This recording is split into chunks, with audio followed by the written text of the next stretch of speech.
درود پاک کب کب کہاں کہاں اور کیسے کیسے کام آتا ہے۔ ایک بہت ہی خوبصورت واقعہ، بڑا ایمان افروز واقعہ ہے جو میں آپ کے سامنے پیش کرتا ہوں۔ ایک دوست نے اپنے ایک دوسرے دوست کو قرض دیا، اور جب اس نے قرض دیا تو وہ قرض ایک بڑی اماؤنٹ تھی، 3000 دینار۔ وہ ٹائم آ گیا جب اس ٹائم وہ قرض لینے کے لیے اپنے دوست کے پاس گیا کہ بھائی مجھے میرے پیسے واپس دو، تو اس نے کہا کہ پیسے تو نہیں ہے میرے پاس، میں کولیپس ہو گیا ہوں، بزنس اب میرا ختم ہو گیا ہے، میں تمہاری رقم نہیں دے سکتا۔ اس نے ایک اور ٹائم دے دیا اسے کہ ٹھیک ہے اب اتنے دنوں کے بعد میں دے دوں گا۔ وہ ٹائم بھی گزر گیا، اور جب وہ ٹائم بھی گزر گیا تو اس کے بعد اس دوست نے کہا کہ اب تو پیسے دے دو بھائی، میرا ٹائم پورا ہو گیا ہے۔ پھر نہ دے سکا ٹائم۔ آخر کار معاملہ جو ہے وہ کورٹ میں چلا گیا، قاضی کے پاس چلا گیا۔ اب قاضی نے جس کو پیسے دینے تھے اس کو بلایا اور کہا کہ بھائی آپ کو اس کے پیسے دینے ہیں؟ کہتا ہے ہاں پیسے تو دینے ہیں۔ تو کہا پھر دیتے کیوں نہیں ہو؟ کہا پیسے ہیں ہی نہیں، کاروبار ہی ختم ہو گیا ہے، قرضہ تو لیا تھا، اب میرے پاس بچا ہی کچھ نہیں ہے۔ تو کہا اچھا اب یہ بتاؤ کہ کب دو گے، کیسے دو گے؟ اس نے کہا بس میرے پاس پیسے ہی نہیں ہیں۔ تو کہا اب تمہارے پاس 30 دن کا ٹائم ہے، 30 ڈیز میں یا تو اس کے پیسے لوٹا دو یا 30 دن کے بعد تمہیں قید کر دیا جائے گا۔ یہ شخص اب گھر آیا، پیسے تو تھے نہیں، مگر شاید علماء نے لکھا کتابوں میں، یہ واقعہ کئی بڑی بڑی کتابوں میں لکھا اور درود پاک کے فضائل کی بڑی بڑی کتابوں میں لکھا، اور اس شخص نے سوچا کہ اس نے ایک حدیث پاک پڑھی ہوئی تھی کہ جس میں یہ نبی پاک علیہ الصلوۃ والسلام نے فرمایا ہے، جس کا مضمون ہے کہ جو شخص پریشان ہو، مصیبت زدہ ہو، اسے چاہیے کہ مجھ پر کثرت سے درود پاک پڑھے، کیونکہ درود پڑھنا مصیبتوں اور پریشانیوں کو لے جاتا ہے۔ اب اس عاشق رسول نے سوچا اور تو کچھ ہے نہیں، اب میں درود پاک پڑھنا شروع کرتا ہوں۔ صبح سے لے کر شام تک وہ درود پاک پڑھنے لگ گیا۔ 27 دن گزر گئے، only 3 days left، 3 دن باقی تھے قاضی کے پاس جانے میں۔ 27 دن گزر گئے درود پڑھتے پڑھتے۔ جب 28ویں رات آئی تو آنکھیں تو بند ہوئیں، مگر خواب میں اسے ایک آواز آئی، گھبراؤ نہیں، تمہارا قرضہ ادا کر دیا جائے گا، تمہارا مسئلہ سالو ہو جائے گا۔ صبح اٹھتا ہے، درود پاک پڑھ رہا ہے، مگر کہتا ہے یہ آواز سے تو مسئلہ حل نہیں ہوگا، پیغام کیا ہے اسے سمجھ نہ آیا۔ 28واں دن گزر گیا، 29ویں رات آ گئی، مگر اب آنکھیں بند ہوئیں اور قسمت جاگ اٹھی۔ نبی پاک صاحب لولاک صلی اللہ تعالیٰ علیہ وسلم خواب میں تشریف لائے، اور پیارے آقا صلی اللہ تعالیٰ علیہ وسلم نے فرمایا گھبراؤ نہیں، علی بن عیسیٰ وزیر کے پاس جاؤ، وہ تمہارا قرضہ ادا کر دے گا۔ اب یہ عاشق رسول صبح اٹھا تو ویری فریش، حشاش بشاش کہ اب تو کام ہو گیا، نبی پاک نے خواب میں آ کر بشارت دی ہے۔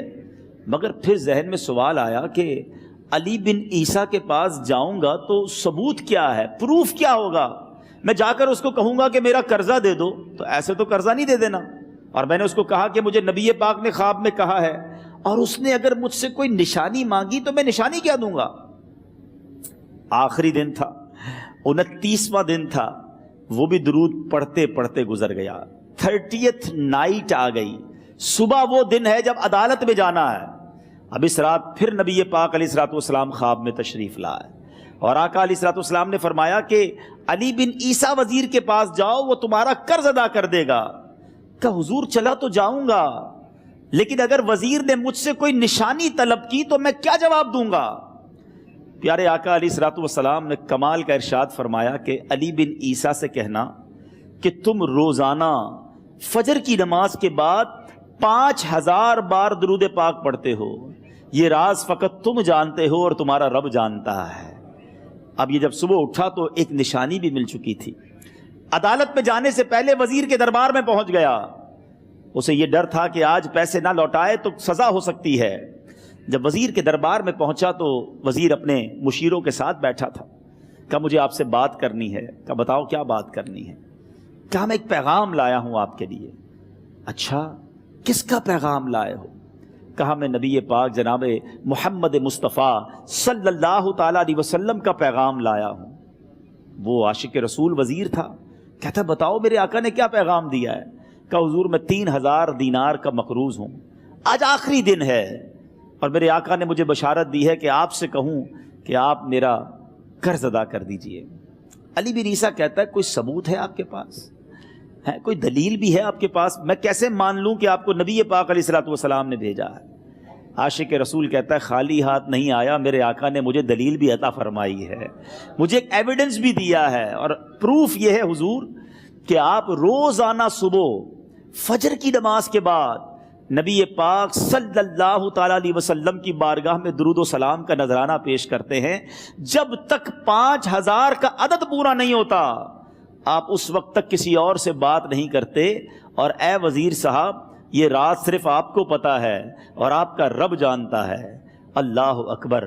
وہ وزیر تو جس کو کہے نا جھوم اٹھا، ایسا عاشق رسول وزیر تھا جو روزانہ صبح 5000 درود پڑھتا ہو، اس کی تو عید ہو گئی نا۔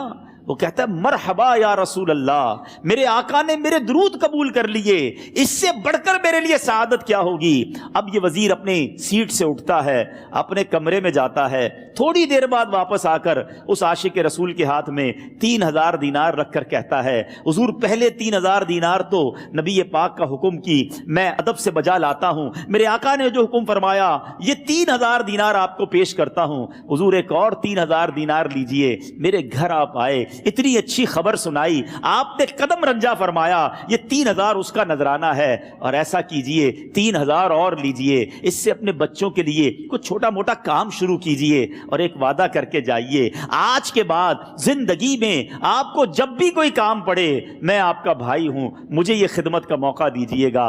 اللہ اکبر۔ وہ مقروض جو ایک رات پہلے 3000 دینار کا مقروض تھا، ہو سکتا ہے اس کے بیک آف مائنڈ یہ بھی چل رہا ہو کہ اب شاید کل میں نے جیل میں جا کر عدالت میں جا کر گرفتاری دے کر جیل میں جانا ہے، مگر اب 9000 دینار ہاتھ میں ہیں۔ عاشق رسول جھومتا ہوا نبی پاک کی یاد میں گھومتا ہوا اب عدالت میں پہنچا۔ عدالت میں everybody expecting over there کہ آج اس نے آنا ہے اور آ کر کہنا یہی ہے کہ پیسے تو نہیں ہیں، گرفتار کر لو، مگر جا کر اس عاشق رسول نے 3000 دینار جج صاحب کے ہاتھ میں رکھ دیے۔ قاضی کہتا ہے پہلے تو یہ بتاؤ پیسے آئے کدھر سے؟ تم تو کہتے تھے غریب ہوں، تم تو کہتے تھے کاروبار نہیں ہے، ایک مہینے میں اتنی بڑی رقم کا انتظام کیسے ہو گیا؟ سبحان اللہ۔ اس عاشق رسول نے گویا زبان حال سے یہ کہا ہوگا کہ یہ تو کرم ہے ان کا، ورنہ مجھ میں تو ایسی بات نہیں، اتنا دیا سرکار نے مجھ کو، اتنی میری اوقات نہیں۔ اس نے وہ پورا واقعہ بھری عدالت میں سنا دیا۔ اللہ اکبر۔ میرے پیارے اسلامی بھائیوں ذرا سوچو پہلے زمانے میں کیسے عاشقان رسول ہوا کرتے تھے۔ وہ جج، وہ قاضی بھی کیسا سرکار علیہ الصلوۃ والسلام کا عاشق تھا۔ اپنی سیٹ سے اٹھتا ہے، بھرے دربار میں، بھری عدالت میں، وہ اپنے چیمبر میں، اپنے کمرے میں جاتا ہے، اور تھوڑی دیر بعد واپس آ کر اس کے ہاتھ میں بھی 3000 دینار ہیں، اور وہ 3000 دینار جو ہے وہ اس عاشق رسول کے ہاتھ میں رکھتا ہے کہ سارا ثواب علی بن عیسیٰ کیسے لے جائے، میں بھی تو نبی پاک کا غلام ہوں، میں تمہارا قرضہ میں ادا کرتا ہوں۔ اچھا، اب ایک اور عجیب سینیریو یہ بن گیا کہ جس نے کیس کیا تھا، جس نے دعویٰ کیا تھا، وہ بھی یہ سارا منظر دیکھ رہا تھا۔ کہتا ہے جج صاحب ذرا رکیے، میں بھی اپنے آقا کا امتی ہوں، اور ایک کام کیجئے، قلم کاغذ منگوائیے، اس عاشق رسول کا قرضہ ہی میں معاف کر دیتا ہوں۔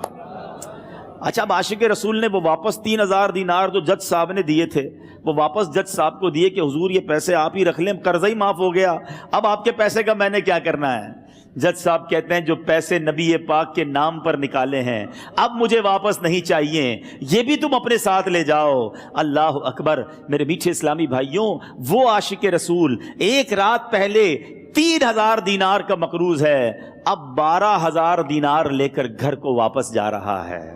اس ایک واقعے کے اندر جو ہم سب کے لیے درس ہے، جو ہم سب کے لیے پیغام ہے، شاعر لکھتے ہیں نا، دکھوں نے تم کو جو گھیرا ہو تو درود پڑھو، دکھوں نے تم کو جو گھیرا ہو تو درود پڑھو، جو حاضری کی تمنا ہو تو درود پڑھو۔ آج ہم بہت ساری پرابلمز میں ہوتے ہیں، یہاں بھی ہو سکتا ہے میرا کوئی بھائی بیمار بیٹھا ہو، کوئی قرضے میں ڈوب گیا ہو، کسی کا کوئی بزنس پرابلم چل رہا ہو، کوئی فیملی ایشو میں ڈسٹرب ہو، آپ کسی بھی پرابلم میں ہیں، خدا کی قسم درود پاک ایسا وظیفہ ہے. لوگ بہت سارے وظائف پوچھتے رہتے ہیں, بہت سارے جناب وظائف کے بارے میں معلومات کرتے رہتے ہیں. سچی بات یہ ہے ہر درد کی دوا ہے صلی علی محمد.